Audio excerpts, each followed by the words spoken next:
Here I am, Leon C., aka Morpheus. And you are now welcomed and listening to the Academy of Wow Man.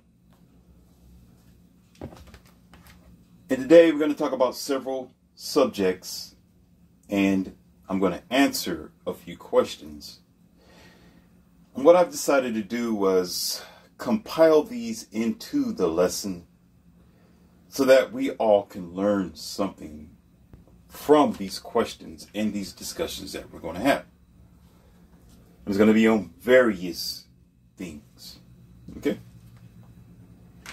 And I'm not going to give no names out because, of course, everything is anonymous.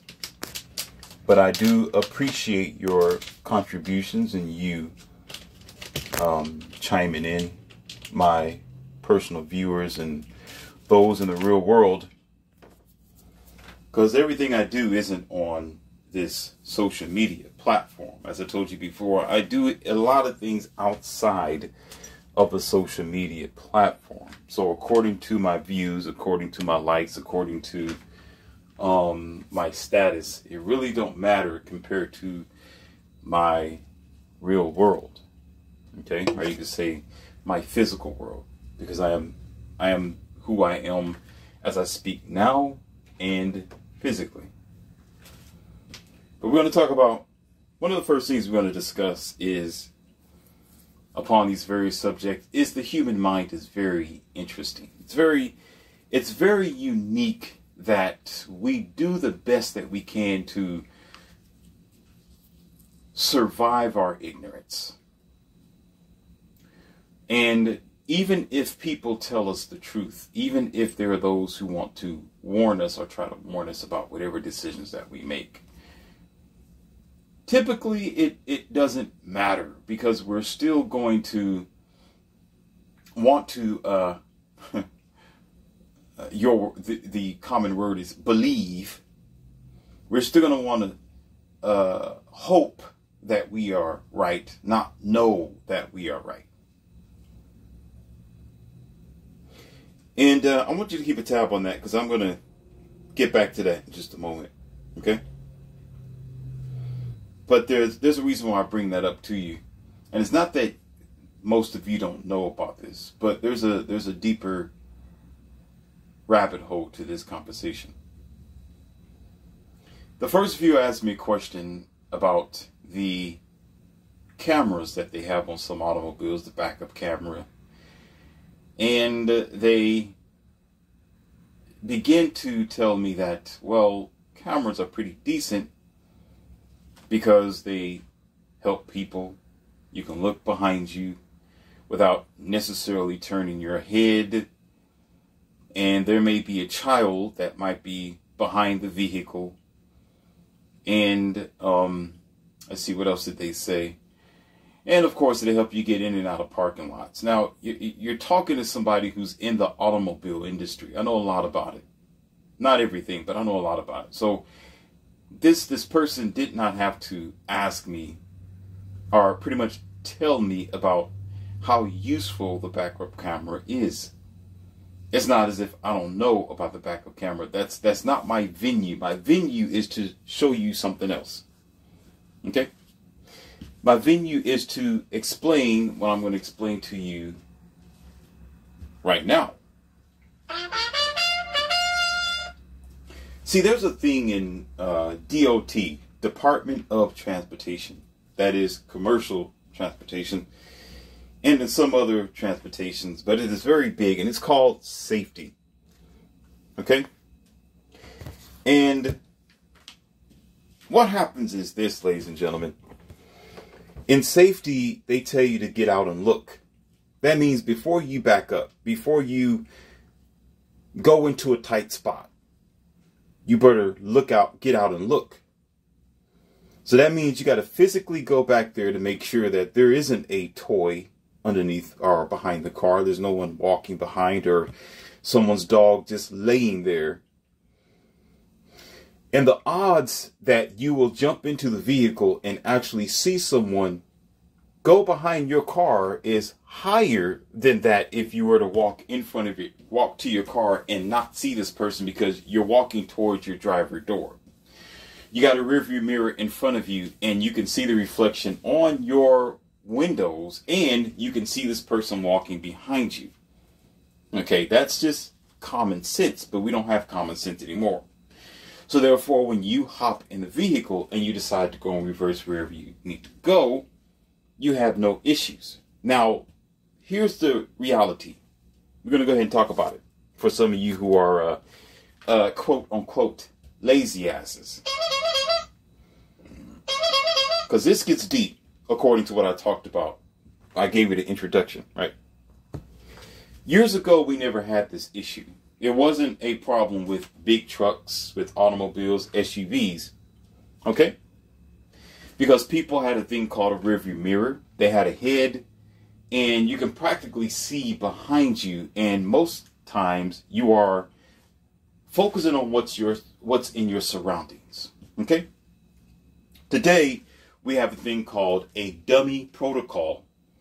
And a lot of these devices were implemented or mandated by the government for dummies such as you who are so dumbed down, so lazy-minded, and you're not superior like you used to be. You're not normal like you used to be. You don't look through your rearview mirror like you used to do. You're not non-distracted like you never was.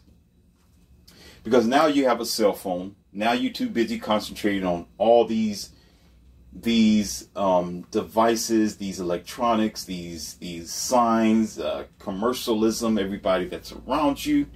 It's made like that on purpose. It's called Order Okeo, and it's also called the degradation of your mind, or you could say the decreasing of your capabilities due to multiple distractions. What that means is, while you are being distracted, you're being dumbed down at the same time. Where you have a lack of ability to focus on things that are should be normal and natural to you, such as looking, such as walking behind the vehicle and paying attention to your surroundings. Okay? The society that you live in today is so ignorant in itself, where we are so distracted, we are so, what's the word we can find with this one? Lackadaisically befuddled in our own sense of self. Where these implementations have to happen. We have to have dummy devices. We have to have things to think for ourselves. And we're going to go further with this. We're going to go further with this because I don't want this to be too long, but the whole program is a dummy system, basically, for dummies, for idiots, people who don't think for themselves. And you would say, well, it does help some people. I was getting ready to hit somebody's car. I was getting ready to run over somebody's kid, or you may say something like that, okay, to, what do you call that, to expand the program. But here's the reality. Again, years ago, that wasn't an issue because you seen the child, you seen the obstruction. And as a person, I'm not that old, but I've been around long enough and been driving long enough. I've driven F-150s, Silverados, SUVs, Broncos, you name it. And I have had the ability to look behind myself and park in reverse or parallel park. And also I haven't had any problem with the sidewalks. Okay? Now, you could say, well, Morpheus, that's just your experience. You know, you're just talking about you, but according to everybody else. No, what I'm saying is this. See, I'm not distracted. What did I tell you? Some of y'all just forget. In several of my other lessons, I told you that I don't drive the cars that you drive. Always distracted. You got this infotainment center. You got to have the radio blaring. You're messing around with your cell phone, and you're messing with your sippy cup. Yeah, I call it a sippy cup. The sippy cup. Yeah. Y'all sippy cups. Putting on your makeup. Adjusting your tie. Looking through whatever pages on your face. Whatever that you do. You're not focusing on the road. So therefore, I never had that issue.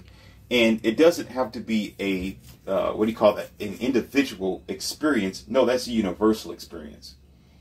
I haven't had that issue because universally, anyone can focus on the road and do what they can, okay, and avoid.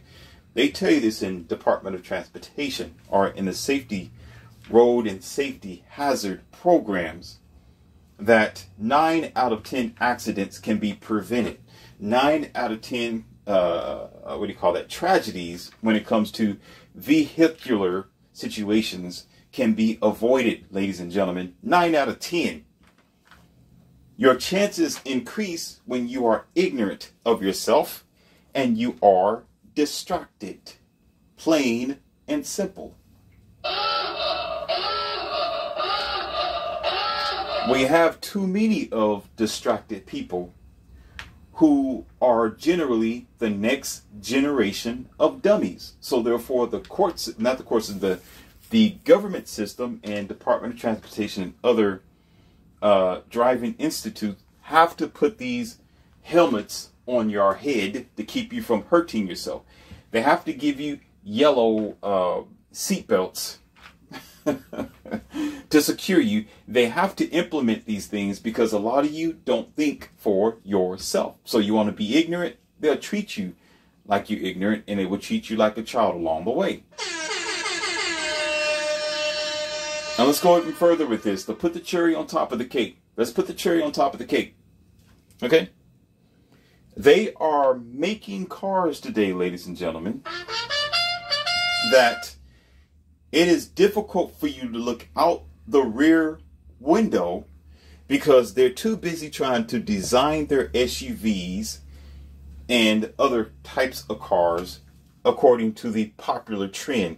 They're not looking at the safety mechanism. You know what they do?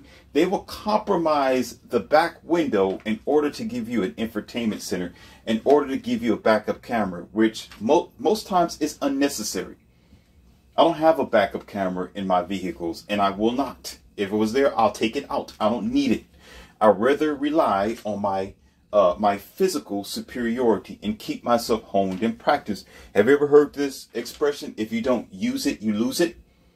A lot of you don't use your own natural senses, so you lose it, and it is traded off for using some type of device or technology. That is a form of transhumanism, ladies and gentlemen. It don't have to be on your body, but anytime you relinquish your powers to a computer to do something for you, you are transitioning.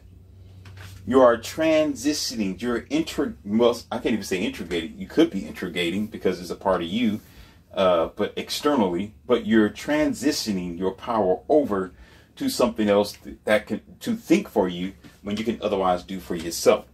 And it doesn't help that they're making automobiles that are difficult to look out the back window. They trying to make a lot of the back windows look like a one of the older. It was an older version of a Lamborghini. There's a Lamborghini SUV, and the back of it is so cut and square where the window is almost impossible to look out of. And there are so many other SUVs that are made like that because these designers are smoking a pipe and they're trying to catch up with the trend, and they don't really care about you. All they care about is you buying the vehicle and buying their technology, keeping the geeks and the AI technicians on the job, okay? And you end up being a consumer like you usually are. You don't pay attention to why they're doing it. Because if you remove the camera or if you don't use it and you try to look behind the window, it's going to be a little frustrating. You know, the window is kind of small. You got to squinch. How's that possible? You're in an SUV. But they make it like that, so therefore they can implement their program and continue the system of dumbing you down.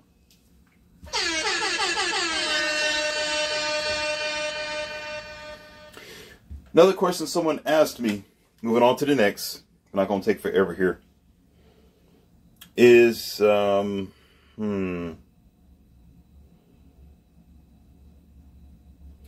someone asked me, what do I think about the sanctity of marriage? I figured that was a very direct answer, and sanctity, very interesting, where we can try to transfuse this to be some type of partition to some spiritual idea, but that's fine. That's fine. What I think about marriage is this, okay? Marriage is, here we go. Marriage is not a financial contract. Marriage is not a piece of paper. Marriage is the bond that you and your companion together have decided together to commit to each other, to be dutiful to each other, and be loyal to each other for the rest of your life, if possible. That's what marriage is. And not only is that a union between you and that person that you decide to be with, but it's also a promise underneath your perception of God, whoever that God is. So it's between you, that person, and the God above. That's what marriage is.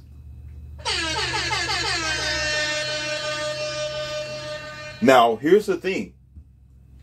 A lot of people think that, hold on, let me situate something here. Here we go, we're back. A lot of people think, especially religions, and it used to be the Catholic faith, it might still be the same now, where if you marry to your husband, that is a wife, the only way you can get a divorce from him is when he passes away. And there has to be a lot of unnecessary, stressful red tape that you have to go through and cut in order to absolve that marriage. And a lot of people as well tend to think and here's the word, believe that because you have a ring on your finger, you're married. And because you have a financial slip, which is a financial business contract version of your marriage that you have decided to do, which is very stupid according to your court system, wherever state that you have participated in. Okay, that's not really what marriage is. That's just a paper version of it. All that is a final contract.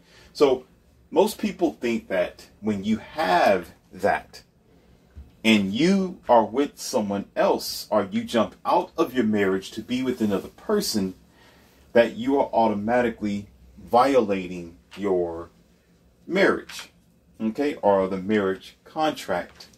Now, this is what I think, and this is what I know as well. I didn't say feel, I didn't say believe. I said think and know. Do you understand?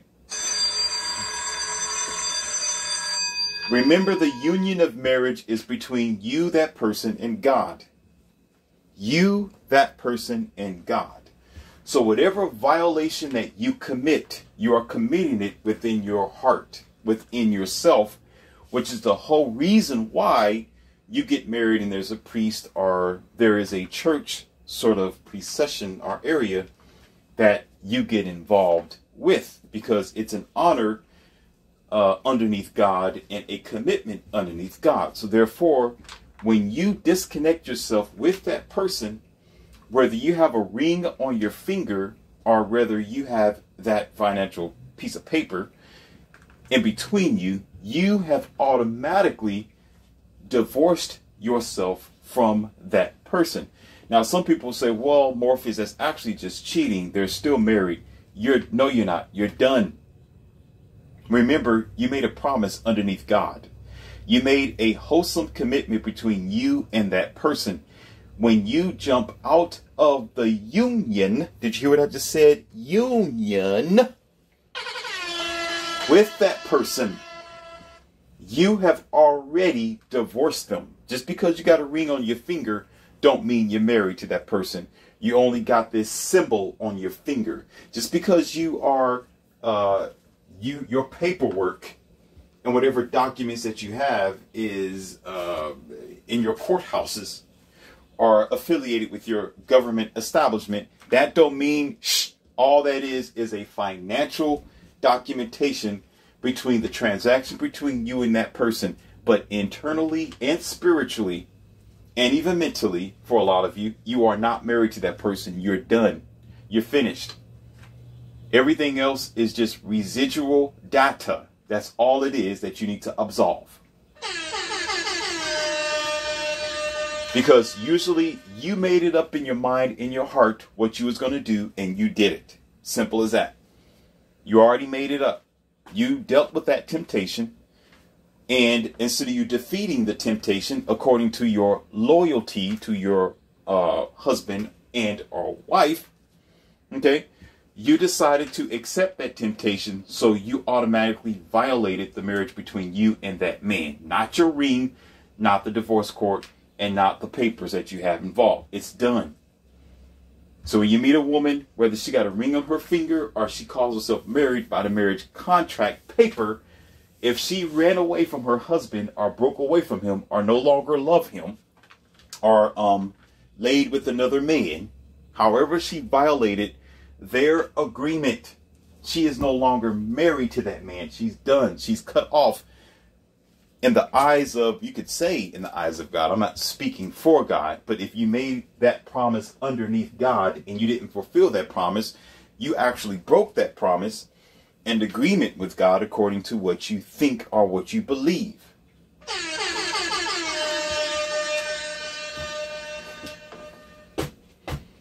Now, I have never been in a situation before like that, but I know a friend of mine who was dating this woman who he did not know was still married. And they'd been together for at least a month before she admitted that she was married. Okay? But she did care about him to a degree, and he cared about her. Now, whatever her past situation is, I'm not here to judge her or to talk about that. Okay? And the fact that she did that to her husband, I'm not here to talk about that. What I'm here to talk about is the boyfriend felt rather guilty because he didn't know that she was married the whole time. Okay, so he felt bad about the situation. And I had to explain to him that if you knew, that would be a different story. But I got something else for you, ladies and gentlemen. I need you to check this out. This is vitally important for you to understand this point. Okay? Vitally important.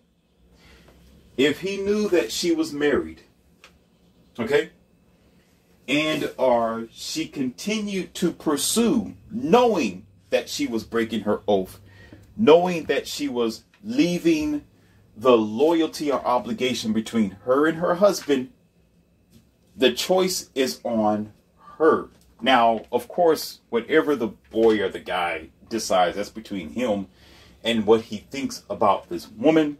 Whether it's recommended or not, that isn't our position, because we simply do not know. What I would say is a warning not to do it. She still needs to cleanse herself in her mind and get herself together before she moves on to a new relationship. But women and men are different. Women premeditate what they're going to do before they do it. So she thinks about it ahead of time, and it takes a lot of struggle for that woman to actually leave her husband to be with that other guy. So she's been thinking about this months in advance. She's been thinking about this months in advance. So if they donkey dunk, meaning if he's getting ready to lay her on her back, or however else you want to lay her down, Lord have mercy. When he's getting ready to lay her down, she automatically knows that this is premeditated. It's not like it wasn't a thought on her mind several months prior when she was complaining or arguing with her husband, if it was that short of a time. And there is some situations where it takes longer for the divorce to be absolved, meaning by, here it goes, the documentation. But she's been divorced the day she walked out of the house. You got me? They may be separated for 2 years, but they're already internally divorced.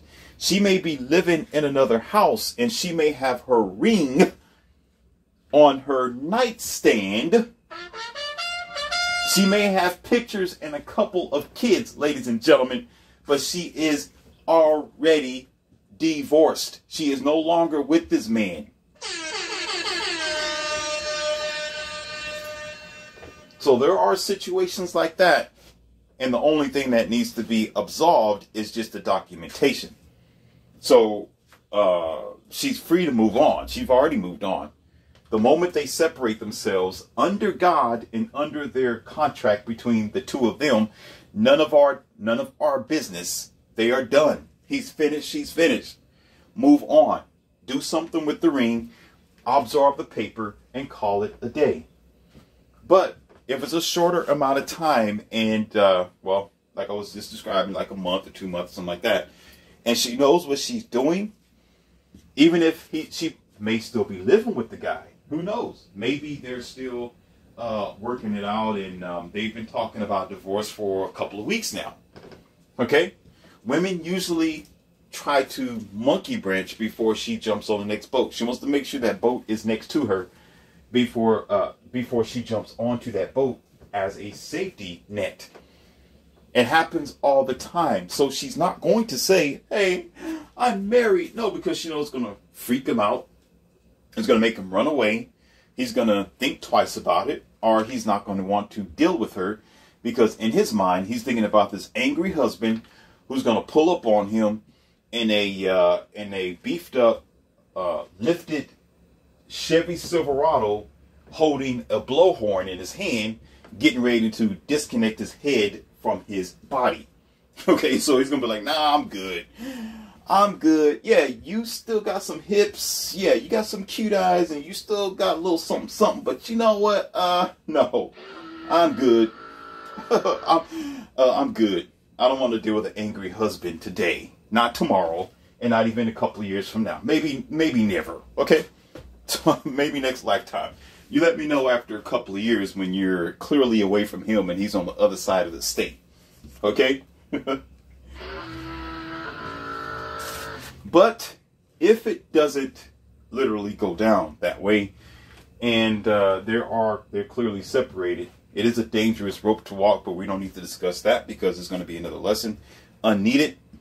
But unfortunately, the reality of it is, oftentimes women want to make sure that there is something else before she decides to leave that realm of safety, and there may be another safer man or another man who is maybe different than a husband, possibly even better, or maybe he's just a different sensation, or maybe he got something a little different to offer outside of her ex-husband that she's interested in, and therefore she's going to put down that rope first, or she's going to pull that ladder down first before she decides to leave this guy. So what happens is she's already premeditating. She's thinking about this already. Dating, conversation, text messages, spending time with the guy, long conversations, flirting with them, popping her hip up next to him, every little small things, and, oh, I'm free to do whatever I want to do. That's what she'll say, right? I'm free on a Saturday. I don't care. Well, and here's the guy. Well, you know you're married, and or maybe he don't know he's married once again. He just might be like, well, okay, I'm free Saturday, and they hook up somewhere, Starbucks or something, maybe for a few minutes. Right? So she's premeditatedly, if that's a word, preparing herself to be with this new guy. Okay? And oftentimes it's because she's divorced. She's done with him. She has a ring. She got a documentation. But she let the system go a long time ago. We just need to learn how to catch up with reality. Again, marriage is a unity between you, that person, and God. Not the documentation and not the ring. Get the traditional BS out of your mind. The reality of it is, she married that man, and she married that man under God. So however she crossed that man, however she crossed the promise to God, she decided to walk away from it, so she's done. Simple as that. So I had to tell the man, hey, it is what it is. If you still got feelings for her, well, be careful. Take it one day at a time. But, well, now that you know, well, she's with you. You know, she decided to be with you. She made a choice. She made a mental and emotional choice to be with you. It may not be the best decision. It may be on sticky grounds, but hey, what's done is done. I mean, if you've been with her for a month now, and y'all been donkey dunking, and you took her somewhere, and you know you thought she was single. Well, it's not going to change now because you realize she has some type of ring or documentation. You just got to be careful. You got to make sure that she signed those papers and make sure that her husband isn't a madman and looking after his runaway wife. But here again, that's neither here or there, and we're not going to discuss that in this particular lesson. All right. Now, moving on. Another person asked me this. Asked me if, here it is. Why is it different for a woman to cheat versus a man to cheat? That's a very good question.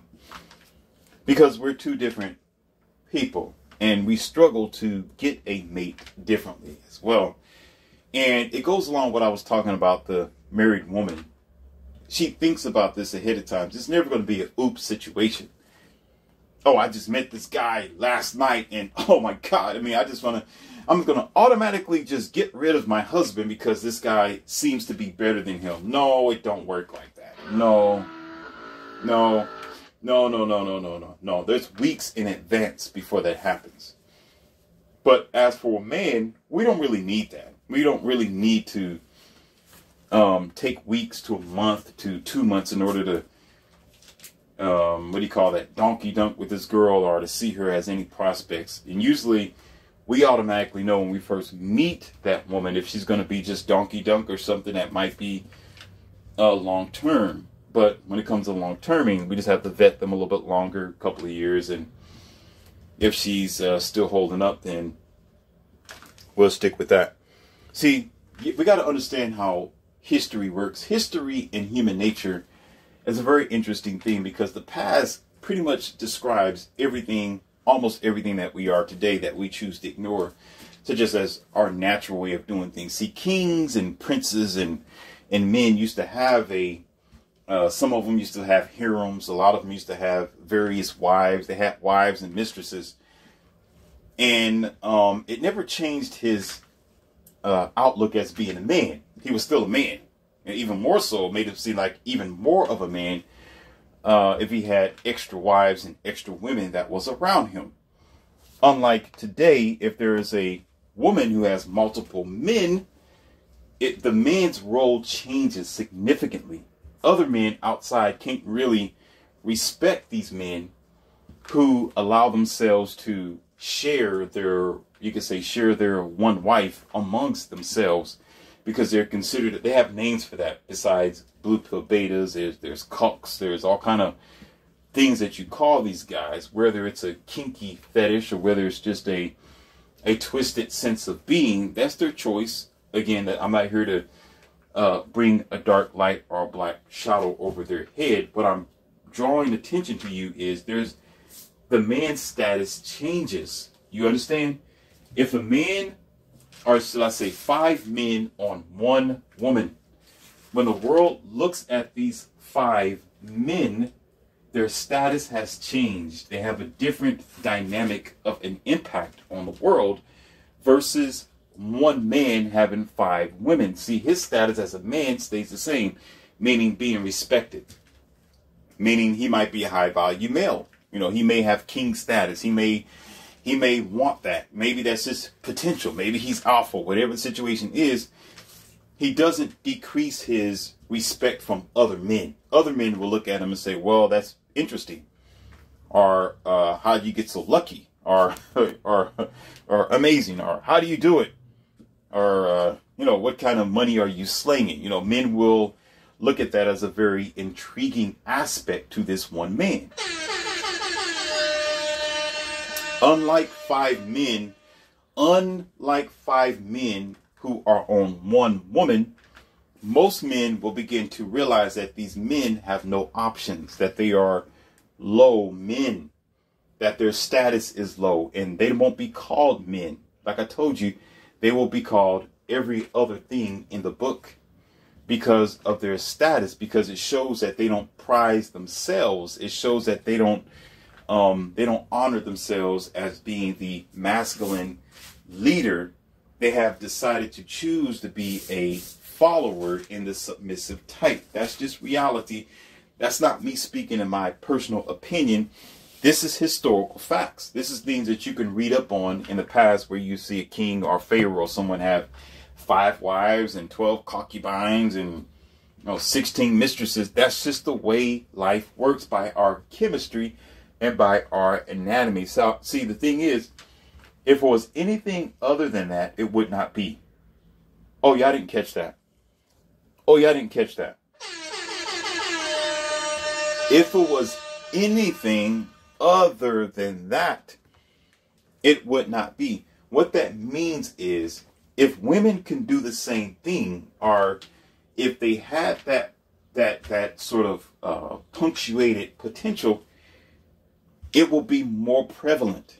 It will be more spoken about. It will be more of a thing to do, or a traditional history. There may have been a few. There may have been some. There's always some in every culture, or in every part in whatever country that a person is raised up in. Okay? But it's not as vast and as known as kings, princes, and men of certain, there's a name for that, just lost it, certain noble statuses that had multiple women. So they're going to always be looked at as respected, but men change. Now, getting back to what I was going to say, again, to put the cap on this question, there's a big difference, because when women cheat, the whole village suffers. I think someone said this, that the society cannot rise higher than the morality of its women. Meaning, if the women are full of debauchery, and they are not consistent, and they are disruptful, and they are corrupted by their donkey dunking and their sexuality, it's going to cause worldwide distortion and corruption for the whole city and state, because nobody would know, our country, no one would know who their real father is. No one will know who the true, I guess in the modern day tongue, baby's daddy is. Or is that my child? Is that my daddy?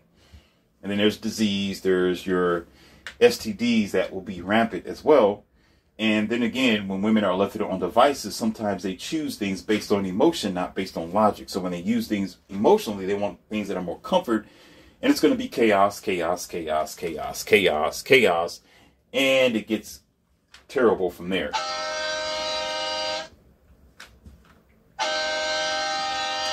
Okay? But if you notice, men have had multiple women, and look at the world today. Well, we can't compare it to today because we are on a decline. I've spoken about this before. We are really not the great race that we once was. So what I'm going to say is, the world still existed and things functioned quite properly in the past, where there were kings with multiple wives and kings that had leadership. They had a role to stand by and to conduct their rule over maybe the town, city, people, country, or culture traditionally. And it still worked out quite well, because it was just simply a normal thing to do, not just by his anatomy and chemistry, but by nature. Because if you can't do it by nature, unnaturally, you're going to be destroyed from within.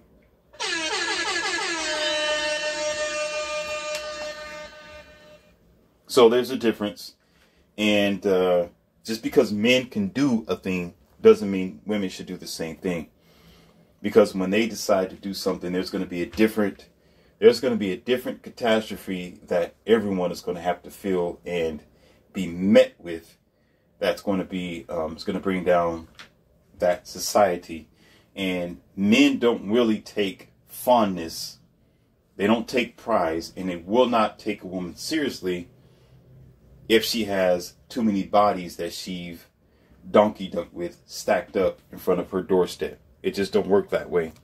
In the reverse, a man's body count really don't matter that much. How many he stack up, it just only indicates what type of man he is and what type of status that he holds as a masculine male. That's just reality. That's just reality, ladies and gentlemen. That's just the way it is. That's just nature. And on that, we're going to move on to the next question. And the word was cheating. Before I let it slip my mind, which is not going to. Cheating is according to the agreement that you and your companion comes up with. Depends on your relationship. I can't tell you what you determine cheating to be.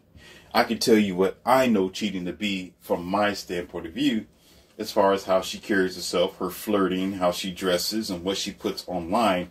All that I'll consider as to be an issue in a form of disrespecting our relationship, disrespecting me, and destroying our union and bond that I have worked so hard to build with her cooperation. So should she decide to defile or destroy our agreement, then she has to go, based on what we have agreed on in the beginning, and why I set things in motion based on my principles and what we have agreed together. Now, moving on to the next chapter. Here we go. Then I'm going to end this, and I have another one for you coming. It's going to be multiple questions. And here it is. Another person asked me, LCM, I've been wondering about the minds of most common people. It seems that people are losing their way, losing their focus on reality. Is there a devil roaming out there? Are people just simply losing their mind? This is what they pretty much asked me. There's something I need to draw attention to you about, and I've said this before. I don't mind repeating myself. And by the way, the first thing I talked about, I'm going to share that for the next audio that I'm going to bring to you, because I think it's going to take a little time to talk about it. It has a lot to do with religion, what I said. But you can still apply that to what I just said about technology that we use, marriages under God, cheating, and every other thing that we are doing to ourselves. What we have to understand is, here it is, ladies and gentlemen, and it's uncomfortable, but it's just the truth, okay? Most people are simply on drugs. They're on drugs. They're really on drugs, sir. They're really on drugs. There is over-the-counter drugs. There's under-the-counter drugs. And when you take in some sort of stimulant, dope type of, some people call it herbal medicine, of multiple sources, you're not really using your own mind, your own ability to do things or to function. You're driving on clouds. You're driving and functioning on this stimulation that's actually controlling you, whereas you think you are under control and you're not. So whether we want to stand by it or not, it does something to your emotions as well. Yes, it does. Whether you're male or female, it affects your emotions. It affects how you think and how you conduct your everyday life, when you would otherwise do something differently according to your emotions and your thought patterns. Sometimes when you think a thing, it's also going to make you feel a thing according to your emotion. It's how sometimes when people take these drugs, which are over-the-counter drugs, or under whatever prescription drugs that they take in the overdoses and the painkillers and other prescribed medicine, it's going to do something to you. It's going to change your path of decision. And there is, I've told you before, there's too many people out there who are on some type of drug, and they're not thinking straight, ladies and gentlemen. They're not safe to be on the roads. They're not safe to be out there working. They're not safe for you to befriend them and be around them. But you never know that this zombie can be standing in front of you.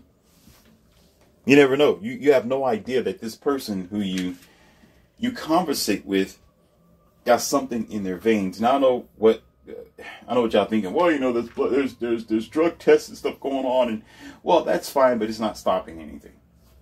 It's not going to. Where there's a will, there is a way. There's always going to be a way. Now, it's a problem, but it's a problem for the society as a whole. Now, why do I say it's a problem for society as a whole? There are vital decisions that we have to make as a team to move this country forward, or to move our morality of society in the right direction. And there are multiple things that are holding it back. And people who are on drugs, over or under, okay? They don't have the means to do so. They're not interested in moving the country forward. They're not interested in the evolution. They can't. Their mind is too clouded. They're the type of people who causes the wrecks, or they cause a dilapidation in your workforce, or in your personal life, or when you're spending personal time with them. There's going to be a extreme lack of focusing on reality. There's something that your mind can do which is magnificent. When it's clear, you can think. See, one of the clues with people who are on drugs is they think that they're smart because they get high. They think that they are wise. They think they know how to do the cello and play the piano and build a car when they begin to take whatever drugs that they decide to use. But that's just a placebo. That's a deception by the stimulants that are within the drug. It may motivate you for that moment, but you still internally truly have that motivation. You just like some people that are artists, they say, well, if I smoke this, or if I pop this pill, or if I drink that, I can actually create a masterpiece. No, it makes your mind, the psychotropic drugs it makes your mind escape reality. It makes your mind run away from facing this thing head on, which you think that you can't deal with without being diluted with some type of dopamine or some type of drug or some type of stimulant to deal with that matter. Do you get me? So when your mind has escaped from the reality of what you're doing, not only does it feel better facing it while you're walking on clouds, or thinking that this thing can't hurt you or bother you, whatever the subject may be, such as standing in front of a crowd of people, doing some painting, singing, or being creative. Maybe you're working on a car, whatever the situation is. Going out there to party when it comes to the less productive sort of things. Or, let's see what else. Dealing with your stress, dealing with your pain, your heartache, dealing with a breakup, dealing with maybe one of your loved ones passed away. Maybe one of your children are no longer here due to whatever reason. And so that drug, it makes you escape reality when you should be facing reality, because it distorts the sharp pain and the sharp feeling. Now, this is what most people use as an excuse. They say, well, I just want to get rid of the pain. I don't want to face it. I don't want to come down from cloud 9 and face my struggles head on. Well, they still end up facing it, but they face it almost like wearing a fluffy down coat, where all the needles, it penetrates you, it points you, it sticks you, but you don't quite feel it as painful as if you wasn't on some type of drug. So you end up dealing with it, but the mindset wouldn't be to change that pain or to defeat it barehanded. The goal of drugs is not to defeat it and just deal with the situation, or to be passive about the situation. So when it comes to making drastic decisions according to the future, it's going to be and is usually difficult to do so. And most times it ends, those decisions end in disaster, because they're being dealt with on drugs, or high, or drunk, or full of opioids, or full of whatever else that you put in your veins. and therefore the conversations become hard. Therefore, the discussions on any deeper logistical intelligence that is required for that particular moment doesn't seem to, and is not going to reach the upper level of your cranium, of your mind, of your senses, and of your instincts. The instincts won't be there. Now, moving a little deeper into this, just very lightly, I get it and I understand. I understand why, and I see how bad humanity have become. And some people have lost their jobs and your loved ones, and there are better things than offing yourself. There are better things than deleting yourself or someone else. Of course, sometimes people use these drugs for an alternate way out, but mentally you are still doing the same thing because you are avoiding reality, and that reality does nothing but eventually it gets bigger, and it's going to harm the person by them dealing with it the wrong way. And now, a lot of the other side of the people choose to think that, once again, it makes them smarter, it makes them more aware, it makes them sharper. Well, once again, we're making an excuse. Once again, that's an excuse to avoid reality, to avoid doing it the right way, or a right way, because there's multiple right ways. So a right way, one of the right ways. So you can read books, stimulate your mind by reading books, right? You can read books, you can study. There's all kinds of studies online on the internet. You can listen to me, you can listen to other people. There's all kinds of studies to open up your mind if you really want to be psychedelically out of this world. Just listen to what people are saying and learn something that you never heard of before. That should do enough. And then there's something else. Watch people. Watch human nature. Watch how people carry themselves, and you can learn from what other people do, whether it is a mistake or whether it is a failure. That should give you enough wisdom and enough knowledge to navigate, if you want to talk about how smart the drugs make you. No, that's just a deception. You have the ability to be smarter and to focus on reality or whatever tasks that you have, such as artistry, singing, writing, dancing, or whatever else that you do.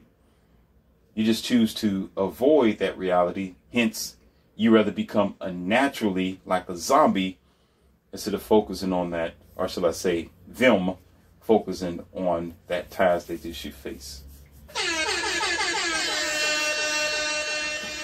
And last but not least, I've told you this before, a lot of people love things that are just comfortable. It's comfortable not to have control over yourself because they normally don't anyway. A lot of the psychotropic drugs over and under the counter makes you feel comfortable. It makes you feel like you don't, feel like. That's your word, feel like. Not think. No, it makes you feel like, because it's just all about feeling. Make you feel like you're walking on clouds. Like you're invincible, that you can deal with whatever comes at you in that day, and you're strong enough to handle it. Like it's no issue for you at all. Until reality strikes. See, when reality strikes, it's the most horrible thing when reality strikes, it's going to be when you least expect it, or those people least expect it when they're on drugs and they're drinking. Because then there are some people there was a time when, this is funny. It's not really funny, but I was driving home one night, and it was about 10 to 11 o'clock. I'll never forget this. And I seen a guy in a truck actually rammed the car in front of him at the stoplight. Now, this was the other side. It wasn't where I was. It was the other crossways, like the right side. Like a big wham. And I'm just looking over there. Oh, wow. And the front of the truck, of course, was leaking its antifreeze and oil. And the other car in front was, the person getting ready to get out. And deal with the situation. And the guy who was driving the truck, guess what he did, ladies and gentlemen? Guess what he did? He opened up the driver door and began to pour out his liquor that he had to get rid of the evidence. He was pouring out his liquor to get rid of the evidence, and emptied the bottle, and of course from there it was just all this.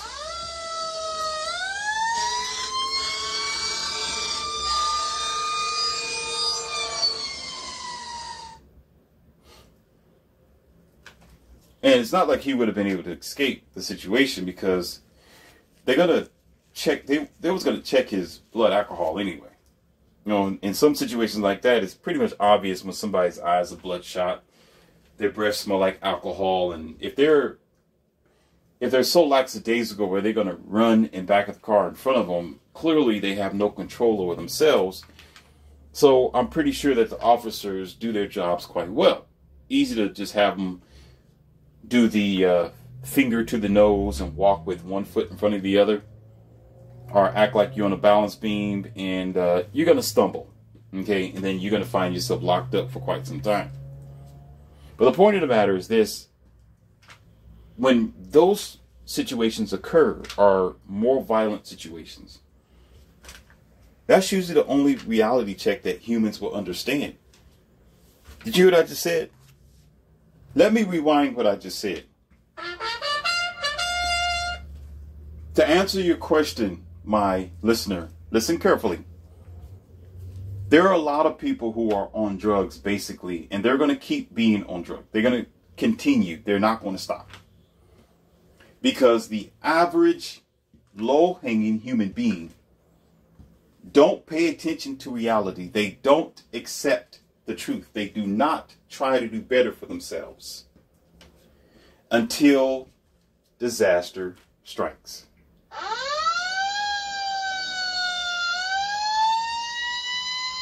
That's the only thing that really wakes up a person. Have you ever heard that expression, fat means greasy? Or a soft behind is, a hard head makes a soft behind, that our grandparents used to say. A hard head makes a soft behind. That means you're going to get a spanking. See, people don't get it until that time comes. They do not understand how painful they're hurting themselves, and probably those around them, when they're bugging for money, selling their cars, jumping from job to job, can't keep a consistency in their life, maybe verbally or mentally, maybe even physically abusing their girlfriends or whatever, or the reverse, because women do it too. Oh yeah, women do it too. Women do it too. Women abuse men as well. This ain't a man's thing. Abuse do not belong to men. It belongs to all people. Women abuse men as well. They get drunk as well, and they go off the hinges. As a matter of fact, that makes them feel like they can fly off even more, because they think that man isn't going to fly back at them. Okay? Simple as that. So they'll really swing at this guy. Don't let them go out in public somewhere. You're around a group of people. She's really going to show up, because not only do she know you're not going to hit her back, now she knows everybody else is going to protect her if you decide to swing at her and do an Incredible Hulk. Oh, y'all! You know, she knows that. So she really start embarrassing you and pointing her finger at your chest and kicking you, whatever else. That's just a sign she don't respect you. But here, again, that's a different audio. That is neither here, it's neither there. We can talk about that at a different time. That's just reality. So to answer your question, besides every other facet that I've discussed before, one of the biggest things is drugs. And I'm going to continue to discuss several other things that are bringing down society, or bringing down the minds of most common people.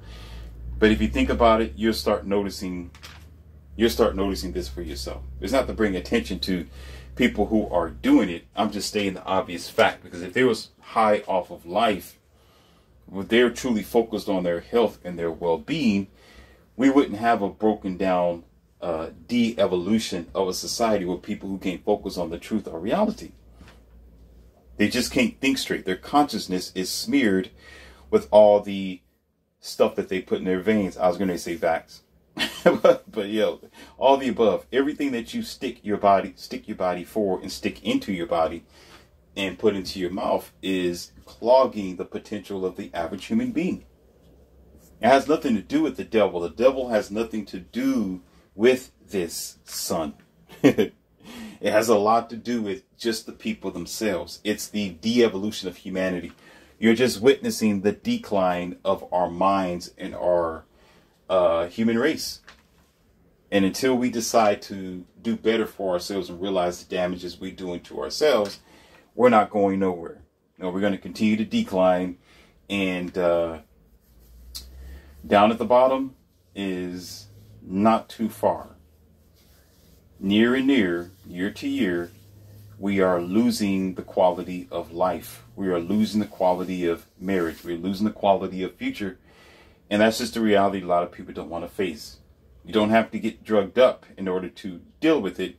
It's better for you to deal with it with a clear mind so you can make clear decisions. That's going to be both healthier for you and those around you. That is the lessons for today, ladies and gentlemen. So be looking up because I have, I have at least 1, 2, 3, 4, 5 more questions that I'm not going to crunch into this audio. I have another one coming for you right after, of course, right after this. Thanks for listening. And I expect that you have gotten something that makes your day a bit better. Open up your mind. No hatred here. No put downs, just straight facts. But yet still, zero tolerance. Should you do the same?